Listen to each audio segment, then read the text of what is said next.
Hello, everybody. Welcome to the first episode of the SCHEMAtics podcast. We are a new club on Roberts campus. We are focused on mental health and faith and where they interact and opening the discussion on that. We use devotionals through our magazine and our blog, as well as testimonials through this podcast in order to open the floor on that discussion. So today we're just going to talk a little bit about who we are as the hosts. Tessa? Also, your name is Kayla. Yes. So I just want to ask, why did you create this club?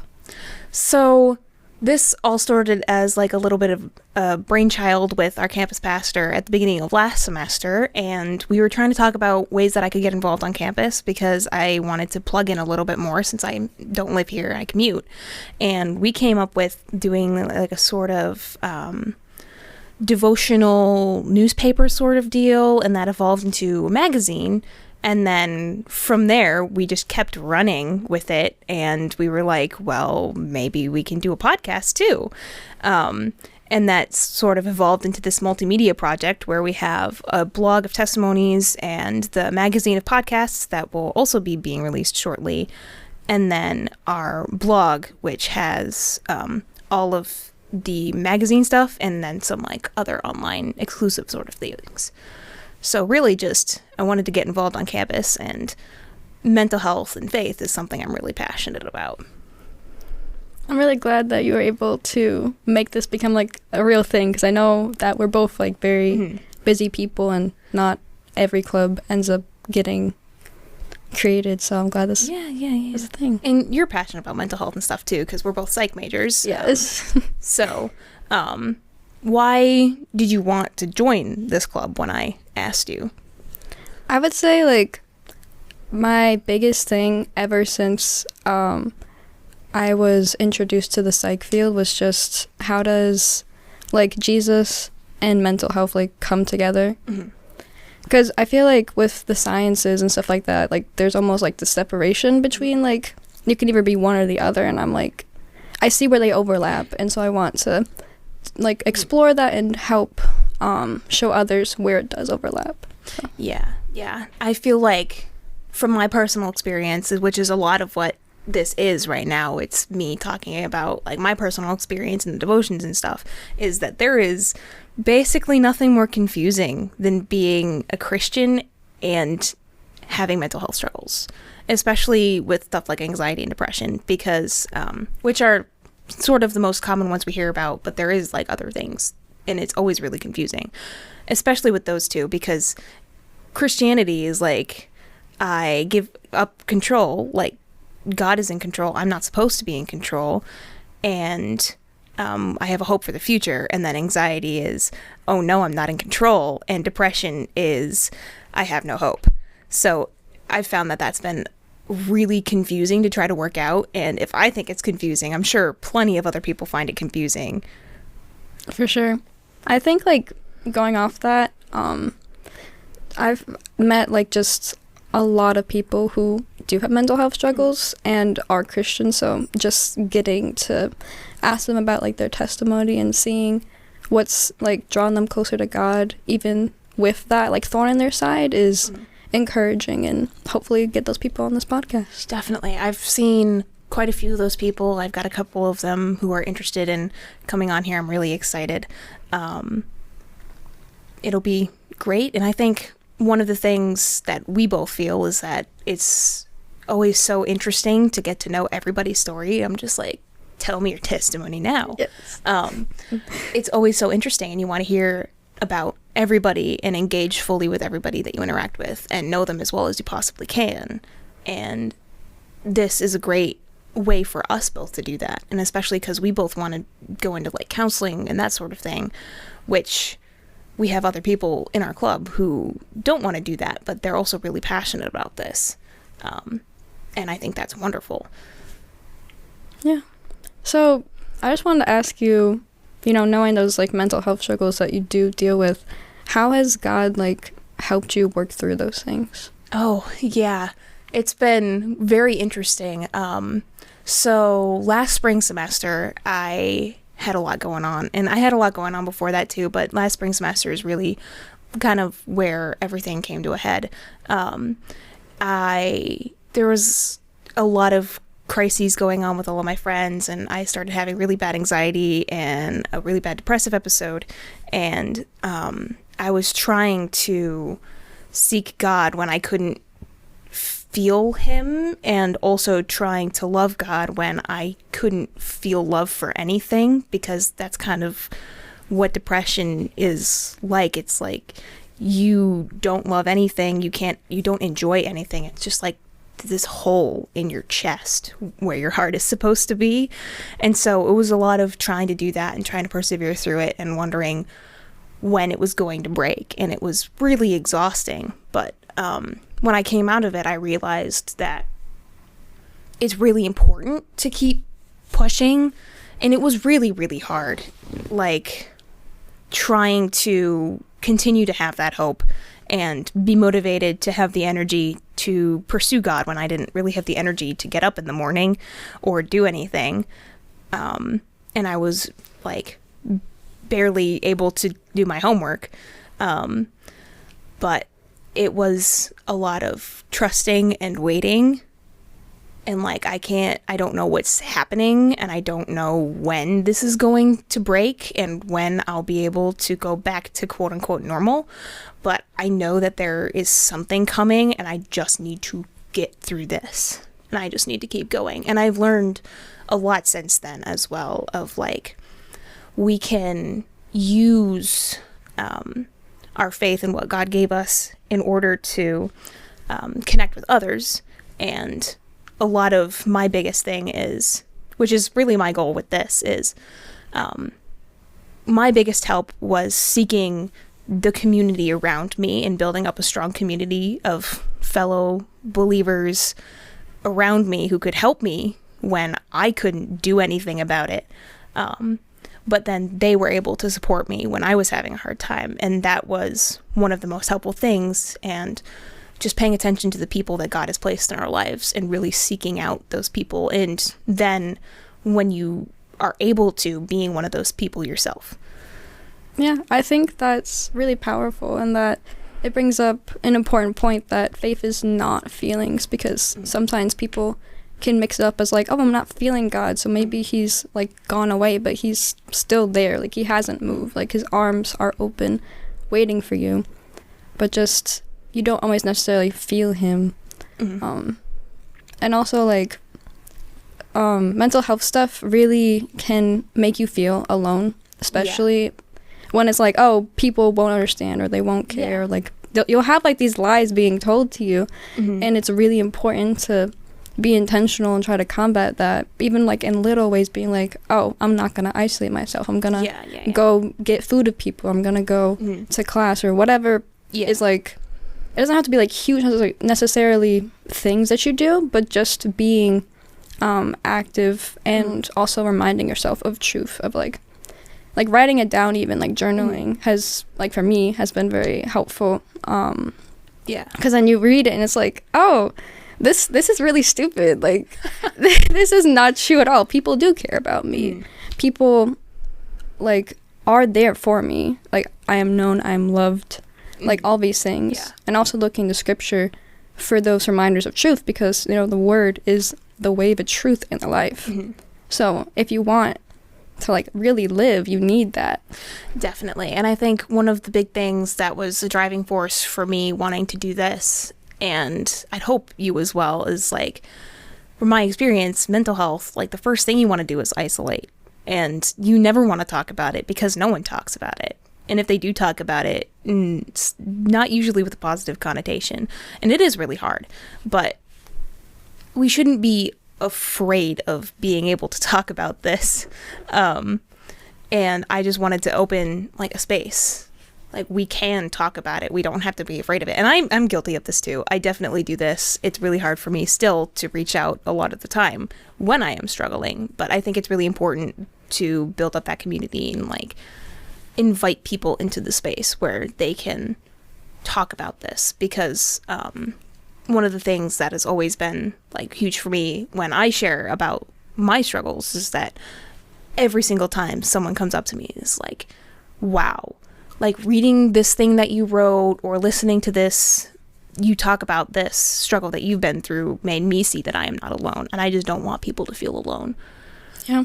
I feel like, again, like that whole like isolating, trapped mentality that a lot of mental health issues will kind of lead you to is just very, like, you'll feel trapped. Like, there's no way you can really get out of it until you, like, bring it into the light. Because, you know, the devil will use, like, lies and trying to keep you stuck, like, hidden from other people, where if you can bring it out into the light, like, it will die in the light. Yeah. And also, there are so many people who just, their stories go untold. And because of that, like, other people are like, oh, I must be the only one. And it's like, that's not true. There's so many people that have like, oh, I've overcame this. They just, it's not the normal conversation. Usually people just have like small talk or something. Yeah. But like these deep conversations, these maybe even uncomfortable or vulnerable conversations need to be had. Exactly. And so we want to hear people's stories and give them a voice, definitely. Can you tell me a little bit about what God has done in your life? I know you've struggled a lot with being like ridiculously busy and trying to not burn out and still trying to focus on God. And you've had some struggles of your own. Yeah. I would also say last spring, there was like just, I don't know why, my schedule always gets like overloaded with stuff. I guess I just say yes to too many things, maybe, I don't know. But like, it's nice being busy, but to an extent, you know, because we're meant to work, we're also meant to rest, because like, you know, the Sabbath day and everything. So I had just tried to do the RA interview stuff last year, because I was like, maybe I want to do this, you know, just trying something out. But it was just so exhausting for me. Like, you had to create a presentation, and you had to like talk to these people and get kind of grilled on what you knew and everything, and it was just, I was exhausted by the end of it, and I was just like, in my head I was just saying, if I can just get through this interview, like if I can just finish this, then I can go home. But that wasn't actually true, because at that time it wasn't break or anything. So like, I did finish it, and I was like, oh no, I can't actually go home. And so I was just crippled with like this hopelessness of like, what do I do now? And unfortunately, living on campus, it's not always easy to find quiet places to really process things. So I ended up going into one of the stairways in the dorm that I was living in, and I just felt exhausted. Like, I couldn't even pray, like I couldn't even do anything. So I ended up calling my mom, and I was like, can you pray for me? Like, can you open the Bible and see if like God shows you anything? And she did. And what she opened up to was Ecclesiastes. And she was just reading about weeping. And I was like, I just broke at that point. I was like, I was expecting some kind of like hope-filled, like, oh, don't be anxious, or like some kind of Band-Aid encouraging out of context verse or whatever. And then instead it was like what I was actually going through. And so I was just like, God, how do you know? Like, because like at that point I didn't, because I was so busy with everything else, I feel like I wasn't really giving him the attention or anything. But like, again, he was still there, and he was able to show me in a way that like wouldn't necessarily make sense to everyone else, but made sense to me. That like he saw me. So. Yeah, he meets you in the place that you need, and he knows what you need, and he will give you exactly what will make you pay attention. And I think I definitely remember seeing you after one of those interviews, being like, "Oh, are you okay, Tessa?" Yeah, that was rough. Yeah, but survived, and definitely was felt seen. And like, if that didn't happen, then I wouldn't have had that like testimony experience type of thing. Yeah. Like, I think mental health struggles, you know, it's a struggle. It sucks to have it. But like, I feel like God, you know, he can turn beauty out of the ashes. Like, he takes these bad things and he can make it into something beautiful. So I feel like any struggle or season in life that you're going through, it's really important to have like testimonies and stuff like this, because when you share it with other people, you're able to both encourage them and yourself, reminding of what God has done. And I think that's a really big thing, because a lot of the time when we are struggling, like mentally and emotionally, or even physically, we forget that we got through it before, because we get so consumed in ourselves and what we're feeling. And trust me, I am guilty of this. I do this. I try to stop doing that. But inevitably, when you struggle with your mental health, it starts to be all consuming if you don't figure out a way to cope with it. And then you just get so focused on like yourself and what you're doing and what's going on like right then and there that is bad, and only the bad stuff, and you forget how many times you've been carried through it before. And like that's definitely been a struggle for me, is like, oh no, life sucks again.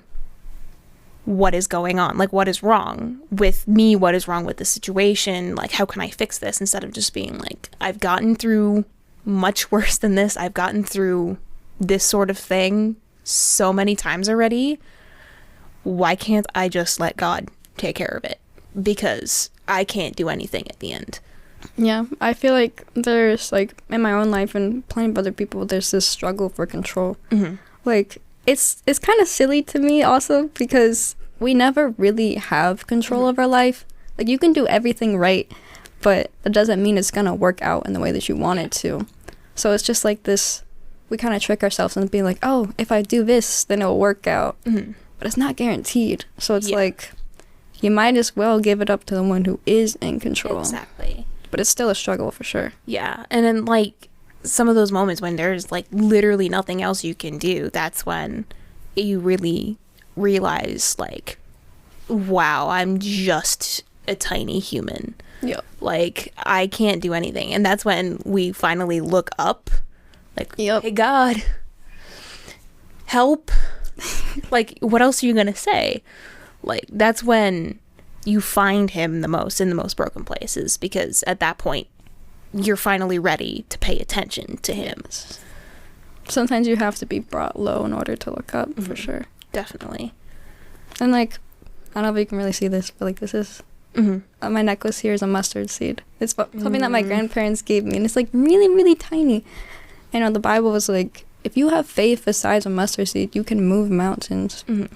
So you don't have to have like, because sometimes we're like, oh man, like I don't have enough faith. Or like we'll like kind of try to convince ourselves that we can't, that we're not qualified to reach out to God. But like God is there, and like we aren't qualified, but he sent Jesus to come and die for our sins, and like to come back to life, to give us hope, and to make that like way for us to talk to him. And he's not expecting like these grand acts or something. He's just like, follow me, you know. I'll show you what you need to do.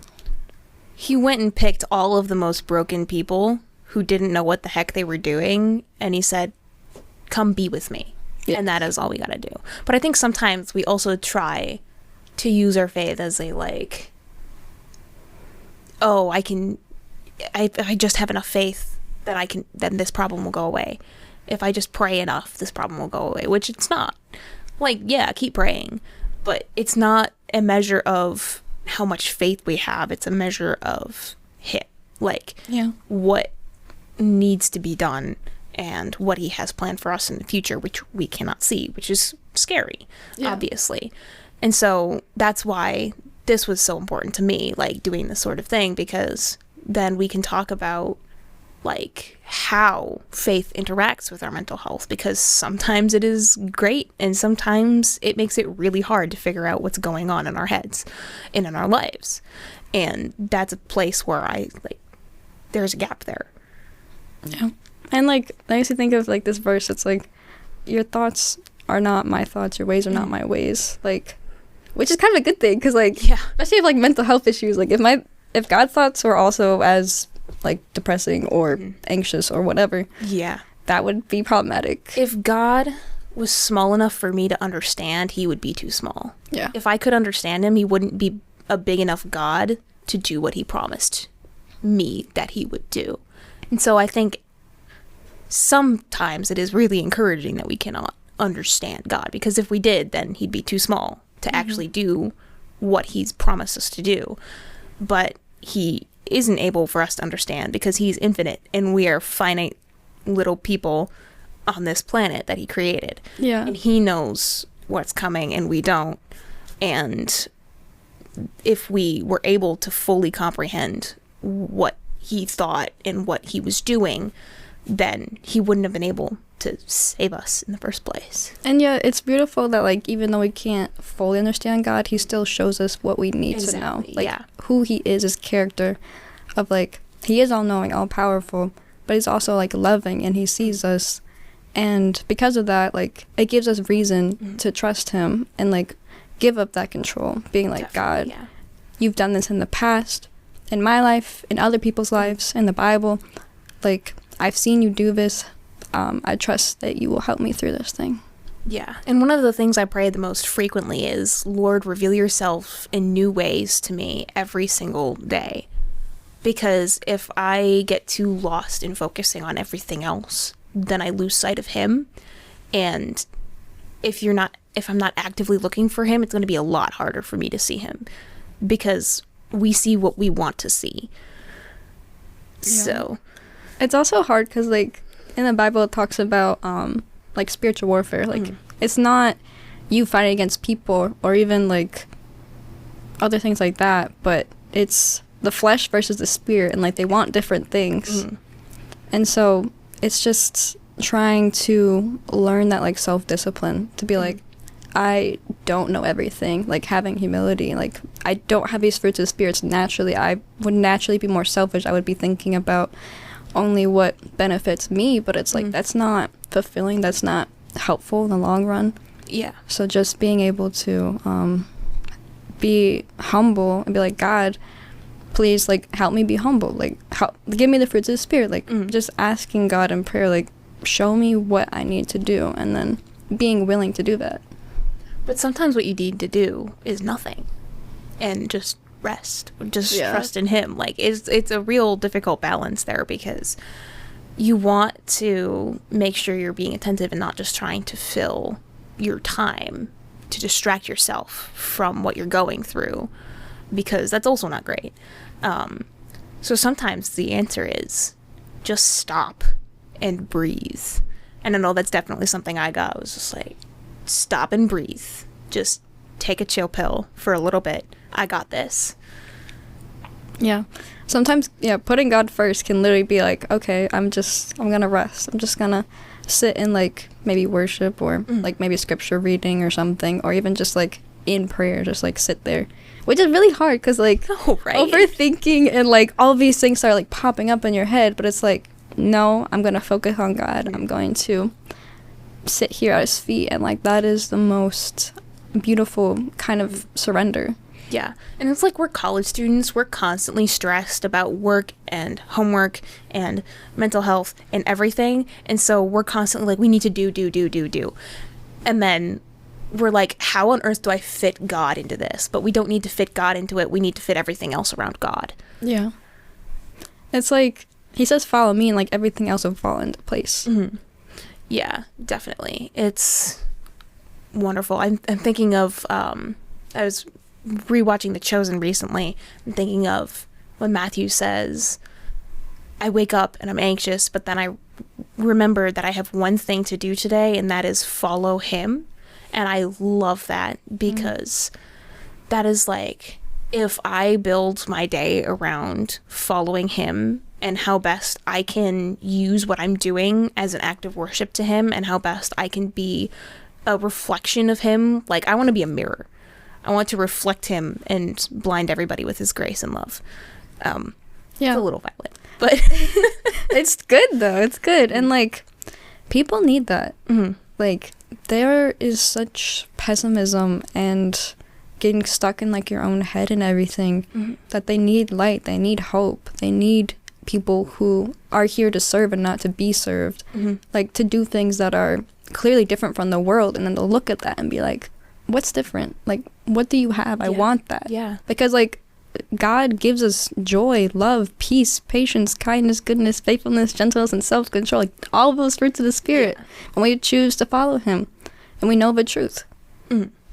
Yeah, definitely. And I think one of the hardest parts of trying to be that person also is, like, trying to figure out, well, how do I do this when I'm falling apart at the same time? And trying to find that balance is like, oh my gosh, everything is going all over the place and I don't know what to do. And everybody else is going through this and I want to help them. But I also, like, need help too. Yeah. And so trying to find that sort of balance and, like, how to do that. And that's where, like, why we have a community, which is super helpful, which we can both attest. We have wonderful communities. We are each other's community. Yeah. And I think it's just so important to make sure that we are rooted in him and also that we know our limits. Yeah. And, like, we need, like, we were never meant to be alone. Like, we are meant to love God, love others. And so we should reach out to other people, whether it be people that we would naturally reach out to or someone that God's, like, pushing us towards. And then also, you know, as you're saying, like, we're finding that we can't handle everyone else's problem. So being poured into by, like, God himself, like, making that time, making that space, which is very difficult when you're super busy. Yeah, it's like, do I do my homework or do I go take a chill pill and pray? And a lot of the time it ends up being homework, unfortunately. But we need to, like, one of the things that last semester I was trying to be really good at was God comes before my homework. And before my homework, I need to go pray and do something, like, with God before I do my homework. And when I was consistently doing that, I felt so much better, honestly. It's hard because, like, there's that, like, immediate consequence for, like, if you don't do your homework, it's like, oh, your grade drops or something. Yeah. But it's like, there's also a consequence for not, like, feeding the Spirit, you know? Because then you feel, like, that more distance and, like you start taking steps back and stuff like that. And it can lead you down, like, a very isolating place. Yeah. And so it's just, like, being intentional. Even if it's, and, like, that spiritual warfare again, it's, like, choosing that over what is trying to steal your attention. Not that you're not doing those things, but it's just, like, even if it's, like, a short prayer or something, it doesn't have to be, like, some crazy long session or something, but just like little obedience, it goes a long way. Yeah, and we have, like, this hustle culture. We, like, always need to be doing something. And I see, like, so many people who I, like, look at your Google Calendar and I'm just like, what are you doing? How do you have time for this? How are you functioning as a person in college, like, with this? Because we want to fill every single second of our times with something. And that, A, distracts us from God, and B, distracts us from actually dealing with the things that we're struggling with. And I think sometimes we just need to learn how to say no. Yeah. And I feel like I've heard it said that, like, if the devil can't, like, deter you from God, he'll distract you. And so definitely, yeah, that's, like, a quiet trap, especially in, like, this culture that a lot of people end up getting sucked into, including myself. Yeah, definitely. I always am like, don't ever let me get complacent. Like, don't let me ever grow comfortable.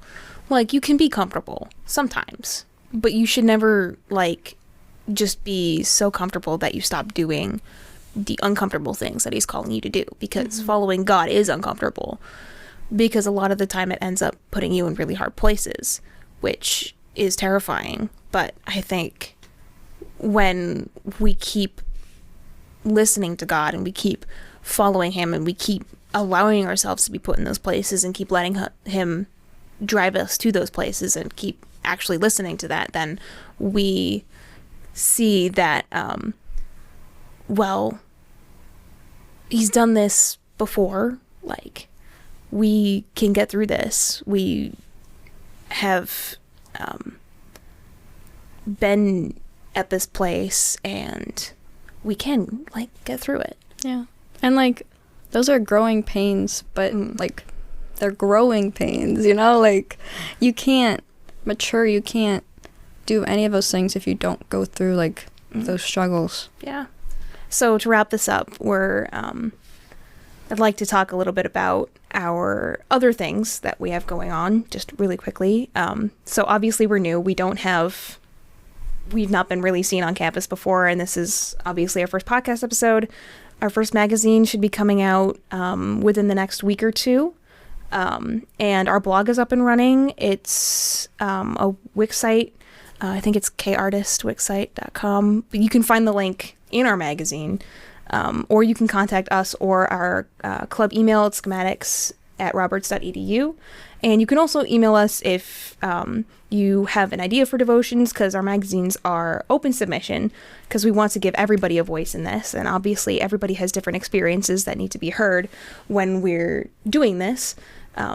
Or if you are interested in coming and talking about your story on the podcast, you can also email us at schematics@roberts.edu, and you can check up on our Instagram page, schematics_project, for any of our campus events. I know we're running a Bible study with the Wellness Center, and we're planning a couple of other things right now. So I think that's good for today. Yeah. That's cool. Thank you guys for watching and listening. Bye.